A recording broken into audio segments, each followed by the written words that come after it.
ओम नमो भगवते वासुदेवाय नमः। आज के वीडियो में आप सुनेंगे माघ मास महात्म्य के अध्याय 17 की कथा। श्री वशिष्ठ जी कहने लगे कि हे राजन, मैंने दत्तात्रेय द्वारा कहे हुए माघ मास का महात्म्य कहा। अब माघ मास के स्नान का फल सुनो। हे प्रतंप, माघ स्नान सब यज्ञों, व्रतों का और तपों का फल देने वाला है। माघ मास में स्नान करने वाले स्वयं तो स्वर्ग में जाते ही हैं, उनके माता और पिता दोनों के कुलों को भी स्वर्ग प्राप्त होता है। जो माघ मास में सूर्य उदय के समय नदी आदि में स्नान करता है, उसके माता पिता के 7 कुलों की पीढ़ी स्वर्ग को प्राप्त होती है। माघ मास में स्नान करने वाले दुराचारी और कुकर्मी मनुष्य भी पापों से मुक्त हो जाते हैं, और इस मास में हरि का पूजन करने वाले पाप समुदाय से छूटकर भगवान के सदृश शरीर वाले हो जाते हैं। यदि कोई आलस से भी माघ में स्नान करता है, उसके भी सब पाप नष्ट हो जाते हैं।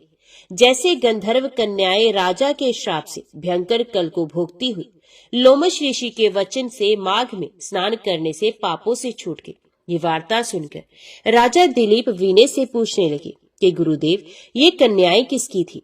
उनको कब और कैसे श्राप मिला? उनके नाम क्या थे? ऋषि के वाक्य से कैसे श्राप मुक्त हुई और उन्होंने कहां पर स्नान किया? आप विस्तार पूर्वक सब कथा कहिए। वशिष्ठ जी कहने लगे कि हे राजन, जैसे अरणि से स्वयं अग्नि उत्पन्न होती है, वैसे ही ये कथा धर्म और संतान उत्पन्न करती है।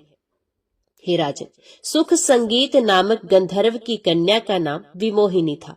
सुशीला तथा स्वर वेदी की सुंबरा, चंद्रकांत की सुतारा तथा सुप्रभा की कन्या चंद्रिका, ये 5 सब समान आयु वाली तथा चंद्रमा के समान कांति वाली और सुंदर थी। जैसे रात्रि को चंद्रमा शोभायमान होता है, वैसे ही पुष्प की कलियों के समान खिली हुई ये अप्सराएं थी। ऊंचे पयोधर वाली पद्मनी, वैशाख मास की कामिनी, यौवन दिखाती हुई नवीन पत्तों वाली लता के सदृश, गोरे रंग सोने के सदृश चमकती हुई और सोने के अलंकारों से सुशोभित, सुंदर वस्त्र धारण किए हुए, अनेक प्रकार के गाने और वीणा अथवा बांसुरी तथा दूसरे बाजे बजाने में प्रवीण और ताल स्वर तथा नृत्य कला में निपुण थी। इस प्रकार वे कन्याएं क्रीड़ा करती हुई कुबेर के स्थान पर विचरती थी। एक समय कौतुकवश माघ मास में एक वन से दूसरे वन में विचरती हुई मंदिर के पुष्प तोड़कर सरोवर पर गौरी पूजा के लिए गई। स्वच्छ जल के सरोवर में स्नान करके वस्त्र धारण कर मौन हो बालू मिट्टी की गौरी बनाकर चंदन कपूर कुमकुम और सुंदर कमलों से उपचार सहित पूजन करके ये 5 कन्याएं ताल नृत्य करने लगी और फिर ऊंचे गांधार स्वर में एक सुंदर गीत गाने लगी।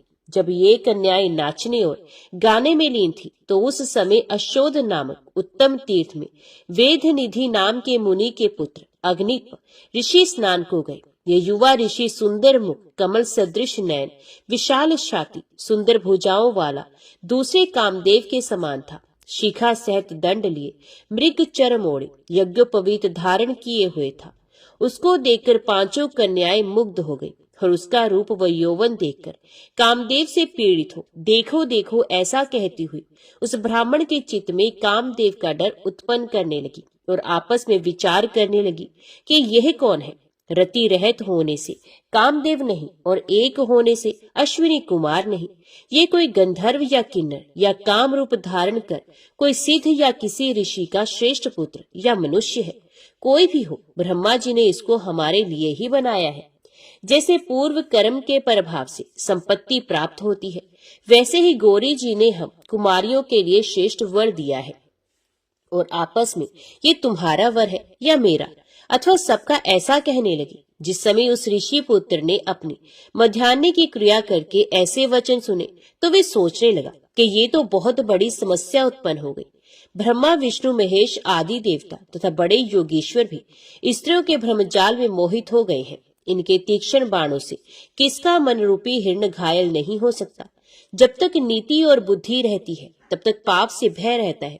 जब तक कि गंभीरता रहती है, यम विधि का पालन होता है, तब तक मनुष्य स्त्रियों के काम रूपी बाणों से बींधा नहीं जाता। ये मुझे उन्मत्त और मुग्ध कर रही है। किन गुणों से धर्म की रक्षा हो सकती है? स्त्रियों के मांस, रक्त, मल, मूत्र से बने घृणित और शुद्ध शरीर में कामी लोग ही सुंदरता की कल्पना करके रमण कर सकते हैं। शुद्ध बुद्ध वाले महात्माओं ने स्त्रियों के पास रहना कष्टकारक कहा है। सो जब तक ये पास आए घर चले जाना चाहिए, अतः जब तक वे उसके पास आए वे योग बल के द्वारा अंतर ध्यान हो गया। ऋषि पुत्र के ऐसे अद्भुत कर्म देखकर वे चकित होकर डरी हुई चारों ओर देखने लगी और आपस में कहने लगी कि ये क्या इंद्रजाल था जो देखते ही देखते विलीन हो गया। और वे विरह की अग्नि में जलने लगी और कहने लगी कि हे कांत, तुम हमको छोड़कर कहाँ चले गए? क्या तुमको ब्रह्मा ने हमको विरह रूपी अग्नि में जलाने के लिए बनाया था? क्या तुम्हारा चित्त दया रहित है जो हमारा चित्त दुखाकर चले गए? क्या तुमको हमारा विश्वास नहीं? क्या तुम कोई मायावी हो? बिना किसी अपराध के हम लोगों पर क्यों क्रोध करते हो? तुम्हारे बिना हम नहीं जिएंगे। जहाँ पर आप गए हो हमें शीघ्र ले चलो, हमारा संताप हरो और हमें दर्शन दो। सज्जन लोग किसी का नाश नहीं देखते। ओम नमो भगवते वासुदेवाय नमः। नरोत्तम ने भगवान श्री विष्णु से पूछा, हे नाथ, पतिव्रता स्त्री का प्रभाव कैसा है, ये सब बताने की कृपा करें। श्री भगवान बोले, वत्स, अगर ये सुनने का कौतूहल तुम्हें हो रहा है तो सुनो। तुम्हारे मन में जो कुछ भी प्रश्न है सबका उत्तर दे रहा हूँ। जो स्त्री पतिव्रता होती है पति को प्राणों के समान समझती है और सदा पति के हित साधन में संलग्न रहती है, वे देवताओं और ब्रह्मवादी मुनियों की भी पूज्य होती है। जो नारी एक ही पुरुष की सेवा स्वीकार करती है, दूसरे की ओर दृष्टि भी नहीं डालती, वे संसार में परम पूजनीय मानी जाती है। तात प्राचीन काल की बात है। मध्य देश में एक अत्यंत शोभायमान नगरी थी।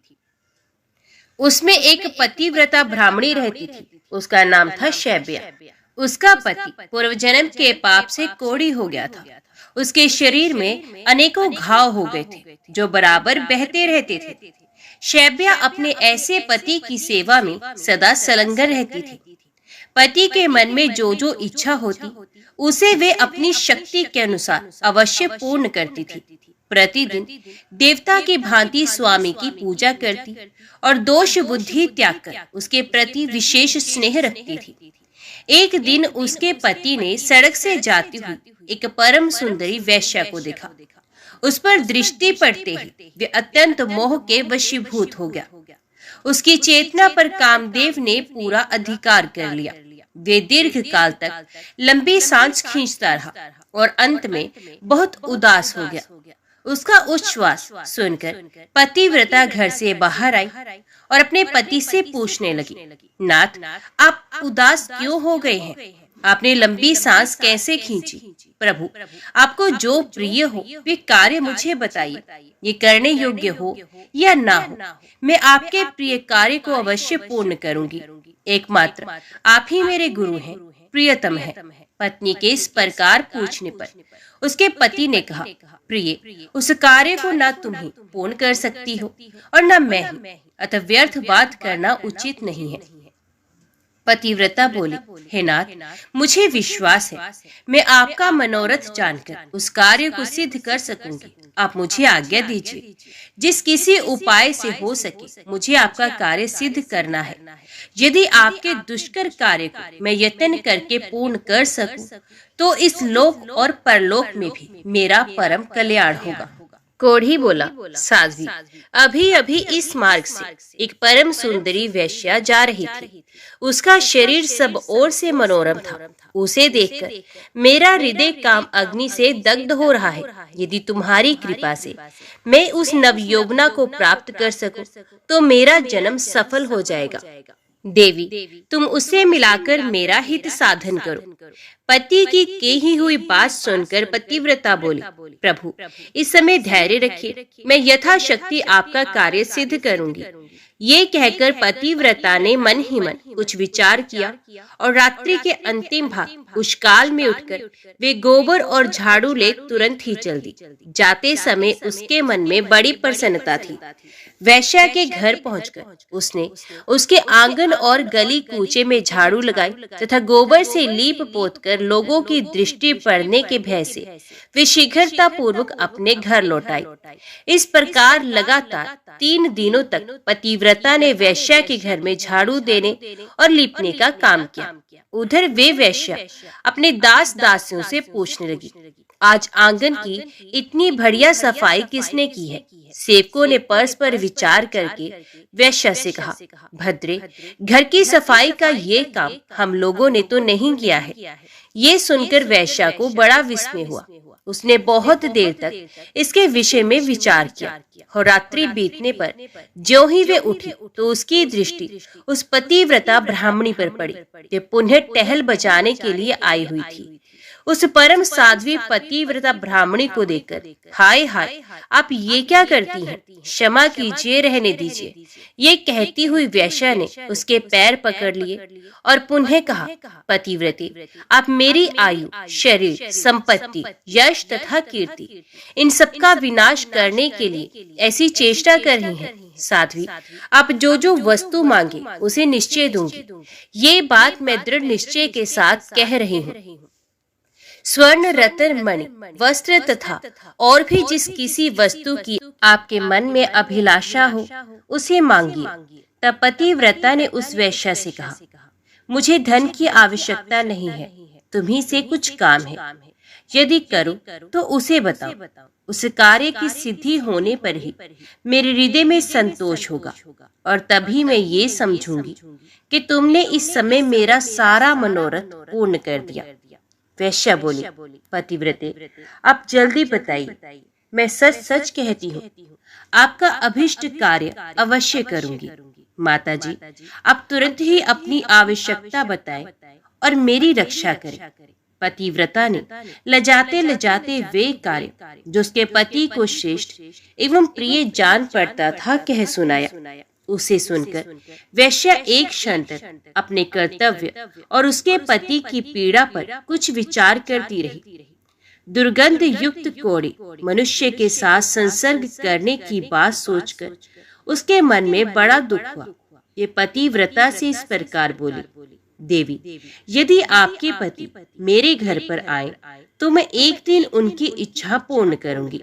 पतिव्रता ने कहा, सुंदरी, मैं आज ही रात में अपने पति को लेकर तुम्हारे घर आऊंगी और जब वे अपनी अभिष्ट वस्तु का उपभोग करके संतुष्ट हो जाएंगे तब पुनः उनको अपने घर ले जाऊंगी। वैश्या बोली, महाभागी, अब शीघ्र ही अपने घर को पधारो। तुम्हारे पति आज आधी रात के समय मेरे महल में आए। ये सुनकर वे पतिव्रता स्त्री अपने घर चली गई। वहां पहुंचकर उसने अपने पति से निवेदन किया, प्रभु, आपका कार्य सफल हो गया। आज ही रात में आपको उसके घर जाना है। कोड़ी ब्राह्मण बोला, देवी, मैं कैसे उसके घर जाऊंगा? मुझसे तो चला नहीं जाता, फिर किस प्रकार वे कार्य सिद्ध होगा? पतिव्रता बोली, प्राणनाथ, मैं आपको अपनी पीठ पर बैठाकर उसके घर पहुंचाऊंगी और आपका मनोरथ सिद्ध हो जाने पर फिर उसी मार्ग से लौटा ले आऊंगी। ब्राह्मण ने कहा, कल्याणी, तुम्हारे करने से ही मेरा सब कार्य सिद्ध होगा। इस समय तुमने जो काम किया है वे दूसरी स्त्रियों के लिए दुष्कर है। श्री भगवान कहते हैं, उस नगर में किसी धनी के घर में चोरों ने बहुत सा धन चुरा लिया। ये बात जब राजा के कानों में पड़ी तब उन्होंने रात में घूमने वाले समस्त गुप्तचरों को बुलाया और कुपित होकर कहा, यदि तुम्हें जीवित रहने की इच्छा है तो आज चोर को पकड़कर मेरे हवाले करो।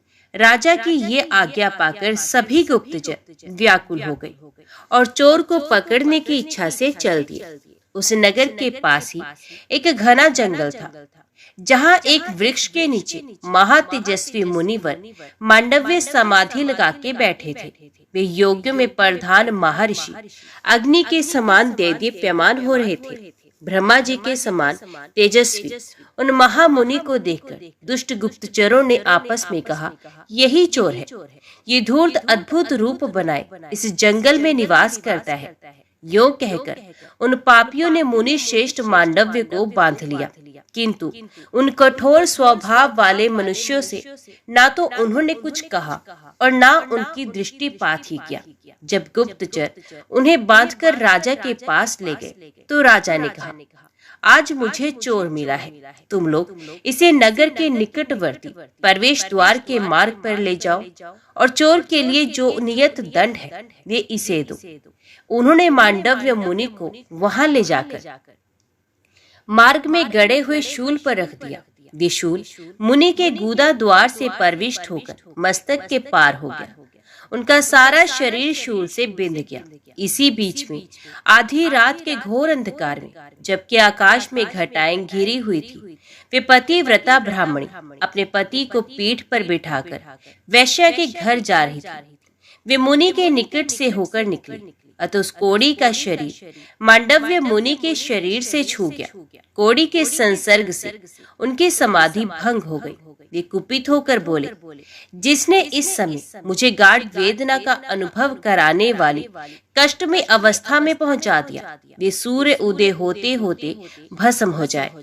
मांडव्य के इतना कहते ही वे कोड़ी पृथ्वी पर गिर पड़ा। तब पतिव्रता ने कहा, आज से 3 दिनों तक सूर्य का उदय होगा ही नहीं। यों कहकर वे अपने पति को घर ले गई और एक सुंदर शैया पर सुला स्वयं उसे थामकर बैठी रही। उधर मुनि श्रेष्ठ मांडव्य उस कोड़ी को शाप दे अपने अभीष्ट स्थान को चले गए।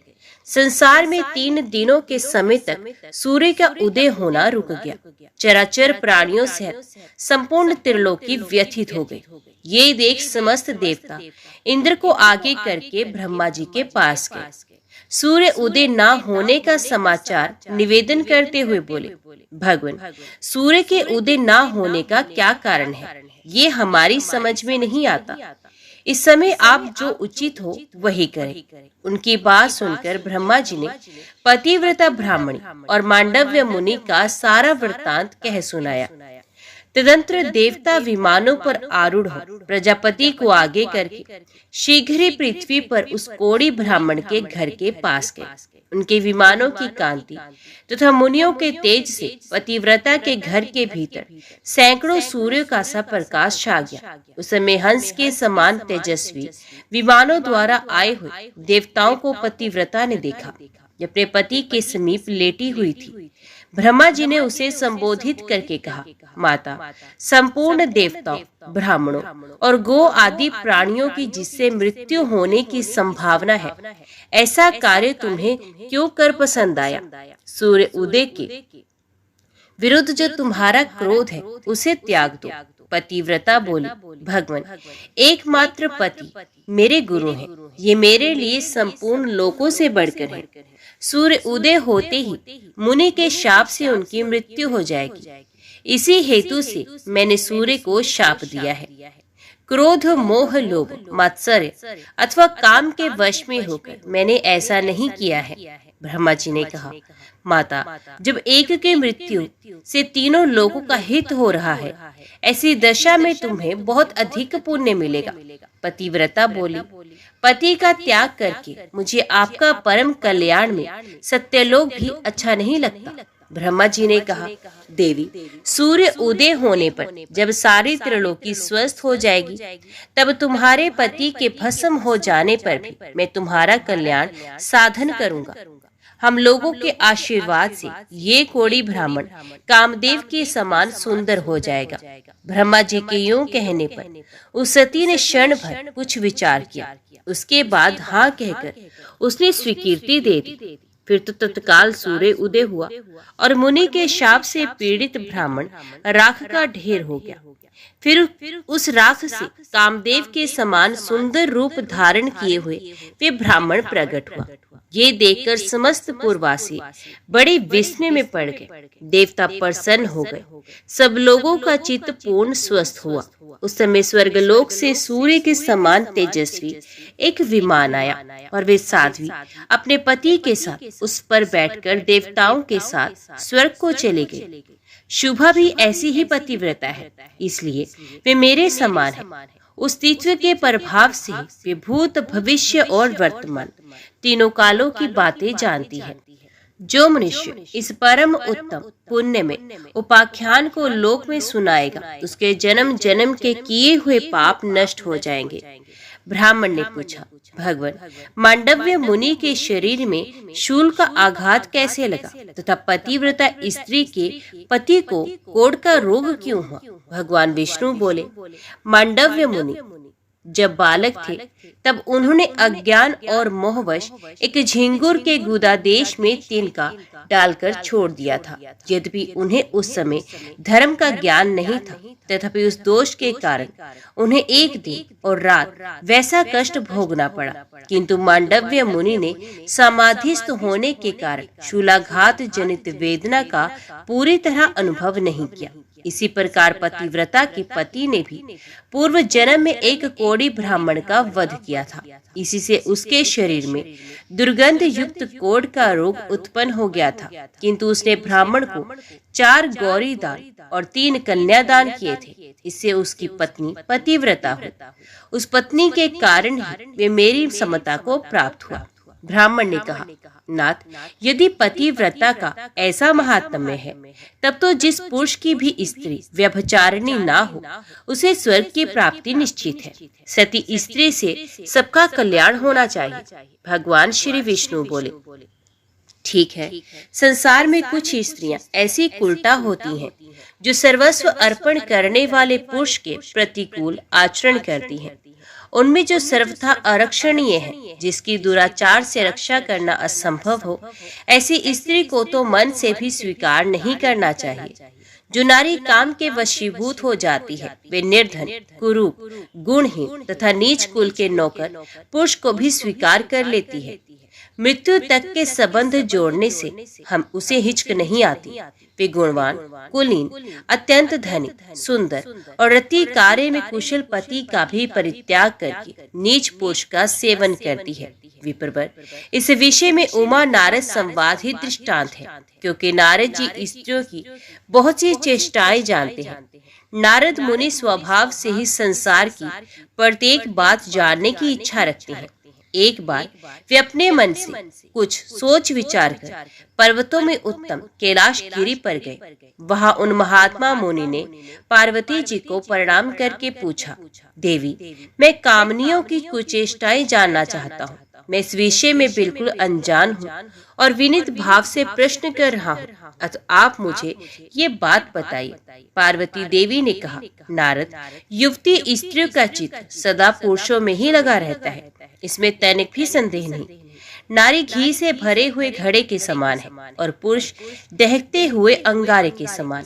इसलिए घी और अग्नि को एक स्थान पर नहीं रखना चाहिए।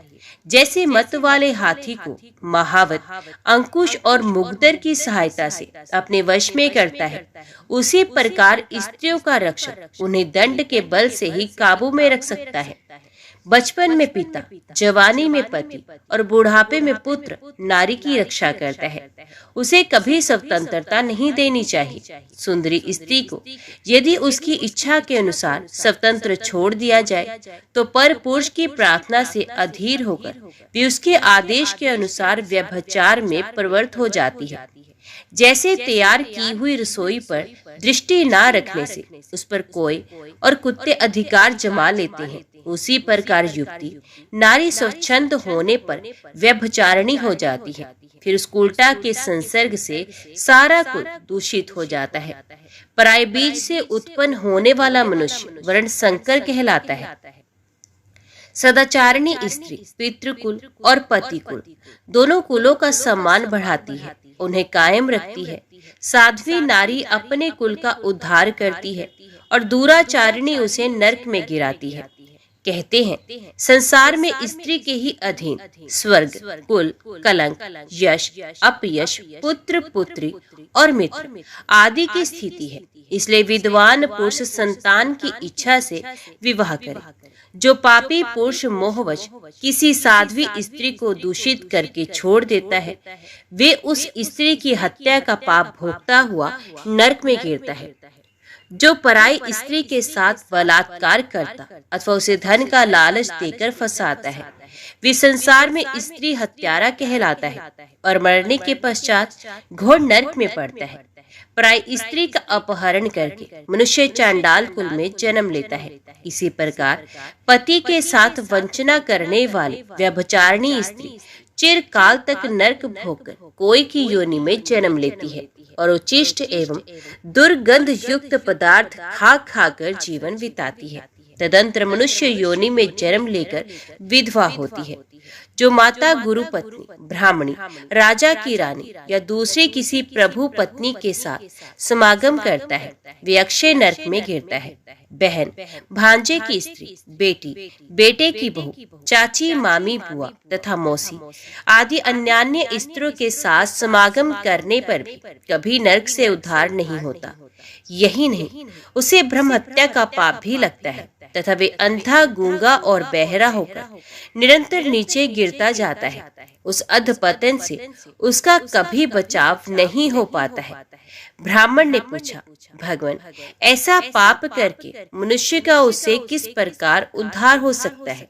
श्री भगवान ने कहा, उपयुक्त स्त्रियों के साथ समागम करने वाला पुरुष लोहे की स्त्री प्रतिमा बनवाकर उसे आग में खूब तपाए, फिर उसका गाढ़ आलिंगन करके प्राण त्याग दे और शुद्ध होकर परलोक की यात्रा करे। जो मनुष्य गृहस्थ आश्रम का परित्याग करके मुझ में मन लगाता है और प्रतिदिन मेरे गोविंद नाम का स्मरण करता है, उसके सब पापों का नाश हो जाता है। उसके द्वारा की हुई हजारों ब्रह्म हत्याएं, 100 बार किया हुआ गुरुपत्नी समागम, लाख बार किया हुआ पैष्टि मदिरा का सेवन, स्वर्ण की चोरी, पापियों के साथ चिरकाल तक संसर्ग रखना, ये तथा और भी जितने बड़े बड़े पाप एवं पातक हैं, ये सब मेरा नाम लेने से तत्काल नष्ट हो जाते हैं।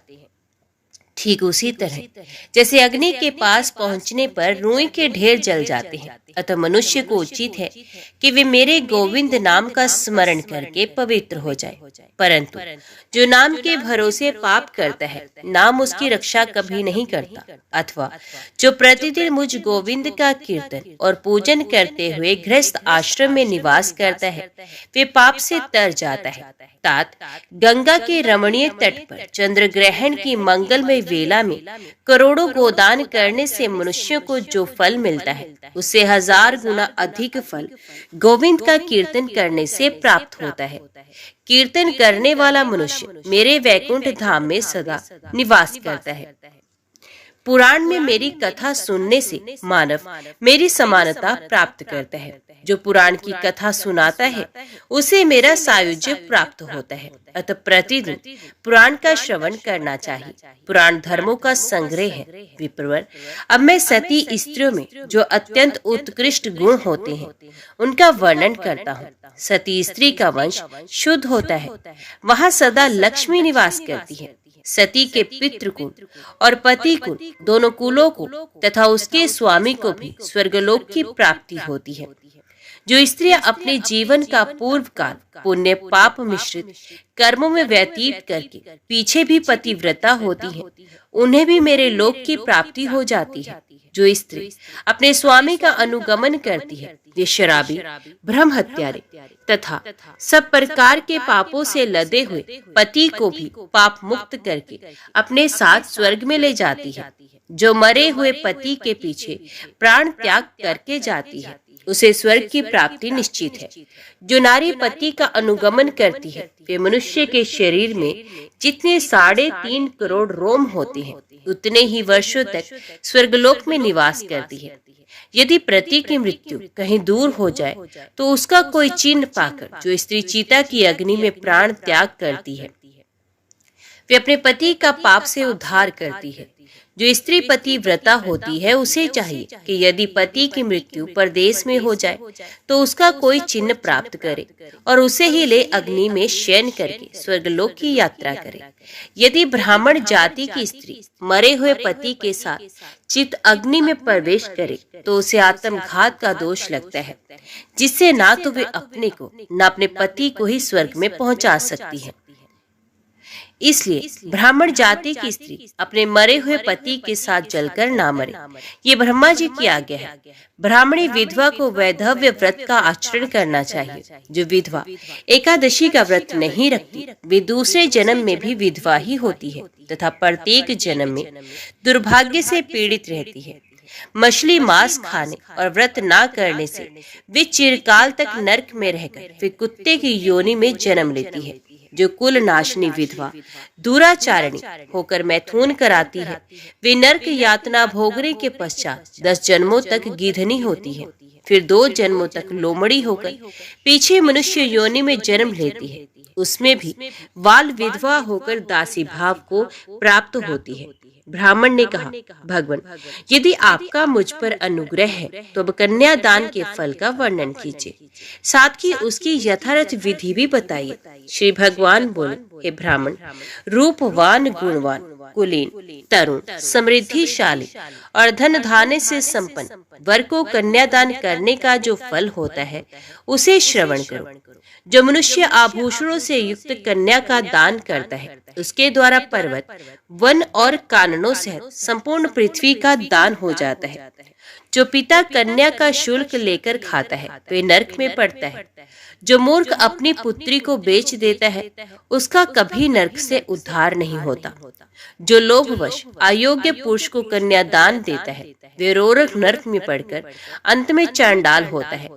इसी से विद्वान पुरुष दामाद से शुल्क लेने का कभी विचार भी मन में नहीं लाते। अपनी ओर से दामाद को जो कुछ दिया जाता है वे अक्षय हो जाता है। पृथ्वी, गो, सोना, धन धान्य और वस्त्र आदि जो कुछ भी दामाद को दहेज के रूप में दिया जाता है सब अक्षय फल का देने वाला है। जैसे कटी हुई डोर घड़े के साथ स्वयं भी कुएं में डूब जाती है, उसी प्रकार यदि दाता संकल्प किए हुए दान को भूल जाता है और दान लेने वाला पुरुष फिर उसे याद दिलाकर मांगता नहीं तो वे दोनों नरक में पड़ते हैं। सात्विक पुरुष को उचित है कि वे जमाता को दहेज में देने के लिए निश्चित की हुई सभी वस्तुएं अवश्य दे डाले। न देने पर पहले तो वे नरक में पड़ता है, फिर प्रतिग्रह लेने वाले के दास के रूप में जन्म ग्रहण करता है।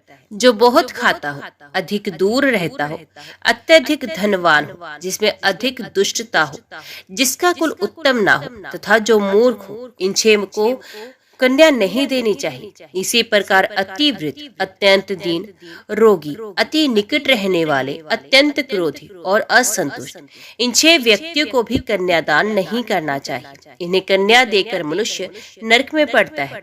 धन के लोभ से या सम्मान मिलने की आशा से जो कन्या देता है या एक कन्या दिखाकर दूसरी का विवाह करता है वे भी नरकगामी होता है। जो प्रतिदिन इस परम उत्तम पुण्यमय उपाख्यान का श्रवण करता है उसके जन्म जन्म के पाप नष्ट हो जाते हैं।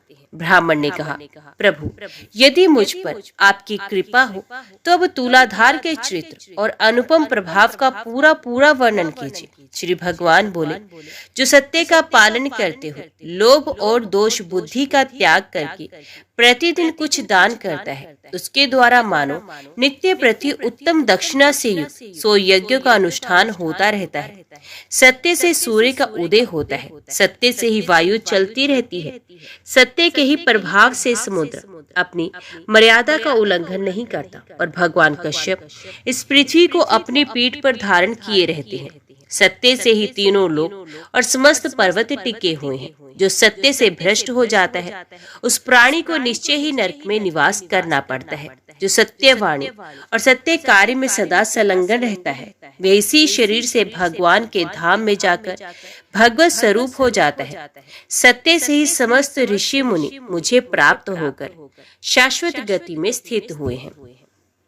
सत्य से ही राजा युधिष्ठिर सशरीर स्वर्ग में चले गए। उन्होंने समस्त शत्रुओं को जीतकर धर्म के अनुसार लोक का पालन किया। अत्यंत दुर्लभ एवं विशुद्ध राजस्व यज्ञ का अनुष्ठान किया। वे प्रतिदिन 84,000 ब्राह्मणों को भोजन कराते और उनकी इच्छा के अनुसार पर्याप्त धन दान करते थे। जब ये जान लेते कि इनमें से प्रत्येक ब्राह्मण की दरिद्रता दूर हो चुकी है तभी उस ब्राह्मण समुदाय को विदा करते थे। ये सब उनके सत्य का ही प्रभाव था। राजा हरिश्चंद्र सत्य का आश्रय लेने से ही वाहन, परिवार तथा अपने विशुद्ध शरीर के साथ सत्यलोक में प्रतिष्ठित हैं। इनके सिवा और भी बहुत से राजा, सिद्ध, महर्षि, ज्ञानी और यज्ञकर्ता हो चुके हैं जो कभी सत्य से विचलित नहीं हुए। अतः लोक में जो सत्य परायण है वही संसार का उद्धार करने में समर्थ होता है। महात्मा तुलाधार सत्यभाषण में स्थित है। सत्य बोलने के कारण ही इस जगत में उनकी समानता करने वाला दूसरा कोई नहीं है। ये तुलाधार कभी झूठ नहीं बोलते। महंगी और सस्ती सब प्रकार की वस्तुओं के खरीदने बेचने में ये बड़े बुद्धिमान हैं। साक्षी का सत्य वचन ही उत्तम माना गया है। कितने ही साक्षी सत्य भाषण करके अक्षय स्वर्ग को प्राप्त हो चुके हैं। जो वक्ता विद्वान सभा में पहुंचकर सत्य बोलता है, वे ब्रह्मा जी के धाम को, जो अन्यान्य यज्ञ द्वारा दुर्लभ है, प्राप्त होता है।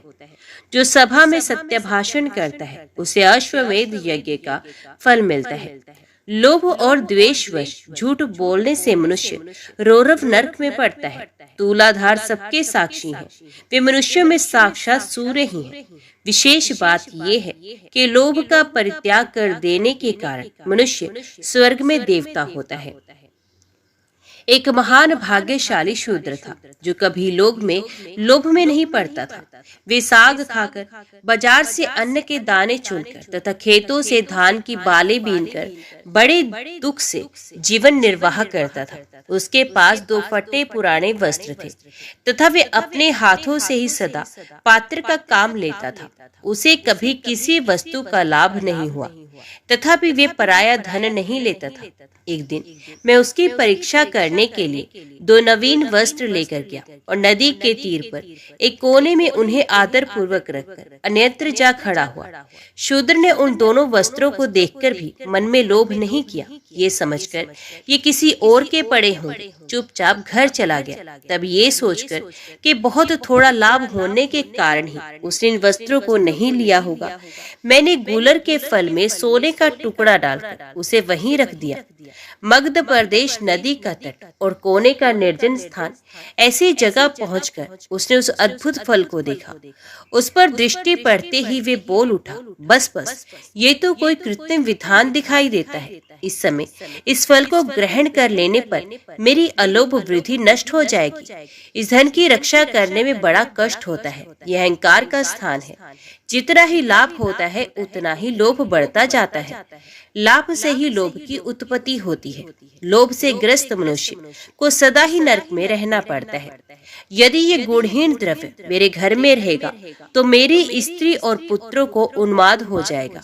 उन्माद काम जनित विकार है। उसे बुद्धि में भ्रम हो जाता है। भ्रम से मोह और अहंकार की उत्पत्ति होती है। उनसे क्रोध और लोभ का प्रादुर्भाव होता है। इन सब की अधिकता होने पर तपस्या का नाश हो जाएगा। तपस्या का क्षय हो जाने पर चित्त को मोह में डालने वाला मालिन्य पैदा होगा। उस मलिनता रूप सांकल में बंध जाने पर मनुष्य फिर ऊपर नहीं उठ सकता। ये विचार कर वे शूद्र उस फल को वहीं छोड़ घर चला गया। उस समय स्वर्गस्थ देवता प्रसन्नता के साथ साधु साधु कहकर उसकी प्रशंसा करने लगे। तब मैं एक शपनक का रूप धारण करके उसके घर के पास गया और लोगों को उनके भाग्य की बातें बताने लगा। विशेषत भूतकाल की बात बताया करता था। फिर लोगों के बारंबार आने जाने से ये समाचार सब और फैल गया। ये सुनकर उस शूद्र की स्त्री भी मेरे पास आई और अपने भाग्य का कारण पूछने लगी। तब मैंने तुरंत ही उसके मन की बात बता दी और एकांत में स्थित होकर कहा, महाभागे, विधाता ने आज तेरे लिए बहुत धन दिया था, किंतु तेरे पति ने मूर्ख की भांति उसका परित्याग कर दिया है। तेरे घर में धन का बिल्कुल अभाव है। अतः जब तक तेरा पति जीवित रहेगा तब तक उसे दरिद्रता ही भोगनी पड़ेगी। इसमें तनिक भी संदेह नहीं। माता, तू शीघ्र ही अपने घर जा और पति से उस धन के विषय में पूछ। इस मंगल में वचन को सुनकर वे अपने पति के पास गए और उस दुखद वृत्तांत की चर्चा करने लगी। उसकी बात को सुनकर शूद्र को बड़ा विस्मय हुआ। वे कुछ सोचकर पत्नी को साथ लिए मेरे पास आया और एकांत में मुझसे बोला, शपनक, बताओ तुम क्या कहते हो? शपनक बोला, तात, तुम्हें प्रत्यक्ष धन प्राप्त हुआ था, फिर भी तुमने अवज्ञता पूर्वक तिनके की भांति उसका त्याग कर दिया। ऐसा क्यों किया? जान पड़ता है तुम्हारे भाग्य में भोग नहीं बदा है। धन के अभाव में तुम्हें जन्म से लेकर मृत्यु तक अपने और बंधु बांधवों के दुख देखने पड़ेंगे। प्रतिदिन मृतकों की सी अवस्था भोगनी पड़ेगी। इसलिए शीघ्र ही उस धन को ग्रहण करो और निष्कंटक भोग भोगो। शूद्र ने कहा, शपनक, मुझे धन की इच्छा नहीं है। धन संसार बंधन में डालने वाला एक जाल है। उसमें फंसे हुए मनुष्य का फिर उद्धार नहीं होता। इस लोक और परलोक में भी धन के जो दोष हैं उन्हें सुनो। धन रहने पर चोर, बंधु बांधव तथा राजा से भी भय प्राप्त होता है। सब मनुष्य उस धन को हड़प लेने के लिए धनी व्यक्ति को मार डालने की अभिलाषा रखते हैं। फिर धन कैसे सुखद हो सकता है? धन प्राणों का घातक और पाप का साधक है। धनी का घर काल एवं काम आदि दोषों का निकेतन बन जाता है। अतः धन दुर्गति का प्रधान कारण है। शपनक बोला, जिसके पास धन होता है उसी को मित्र मिलते हैं। जिसके पास धन होता है उसके पास सभी भाई बंधु हैं। कुल, शील, पांडित्य, रूप, भोग, यश और सुख ये सब धनवान को ही प्राप्त होते हैं। धनहीन मनुष्य को तो उसके स्त्री पुत्र भी त्याग देते हैं। फिर उसे मित्रों की प्राप्ति कैसे हो सकती है? जो जन्म से दरिद्र है वे धर्म का अनुष्ठान कैसे कर सकते हैं? स्वर्ग प्राप्ति में उपकारक जो सात्विक यज्ञ कार्य और पोखरे खुदवाना आदि कर्म है, ये भी धन के अभाव में नहीं हो सकते। दान संसार के लिए स्वर्ग की पीढ़ी है, किंतु निर्धन व्यक्ति के द्वारा उसकी भी सिद्धि होना असंभव है। व्रत आदि का पालन, धर्म उपदेश आदि का श्रवण, पितृ यज्ञ आदि का अनुष्ठान तथा तीर्थ सेवन ये शुभ कर्म धनहीन मनुष्य के किए नहीं हो सकते। रोगी का निवारण, पथ्य का सेवन, औषधों का संग्रह, अपने शरीर की रक्षा तथा शत्रु पर विजय आदि कार्य भी धन से ही सिद्ध होते हैं।